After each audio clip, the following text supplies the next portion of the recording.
Which country has become the India's largest trading partner in the financial year 2024-25? 2024-25 ఆర్థిక సంవత్సరంలో భారతదేశానికి అతిపెద్ద వాణిజ్య భాగస్వామిగా నిలిచిన దేశం ఏది? భారతదేశానికి అతిపెద్ద వాణిజ్య భాగస్వామిగా ఉన్నటువంటి దేశం. First one China, second one USA, third one UAE, fourth one Germany. వాస్తవానికి ఈ 4 దేశాలతోటి మనం అధిక మొత్తంలో విదేశీ వాణిజ్యాన్ని షేర్ చేసుకుంటూ ఉన్నాం.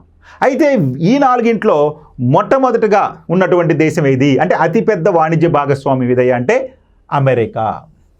అమెరికా దేశంతో దాదాపు మనం 131 బిలియన్ డాలర్ల వాణిజ్యం అనేది జరుపుకుంటున్నాం. అంటే మన భారతదేశం నుంచి అమెరికాకి ఎగుమతులు కానీ, అమెరికా నుంచి మన భారతదేశానికి దిగుమతులు కానీ మొత్తంగా తీసుకున్నప్పుడు మన వాణిజ్య భాగస్వామి అతిపెద్ద వాణిజ్య భాగస్వామిగా అమెరికా అవతరించింది.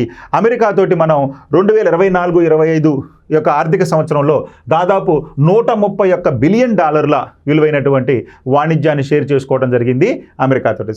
కాబట్టి రైట్ ఆప్షన్ 2.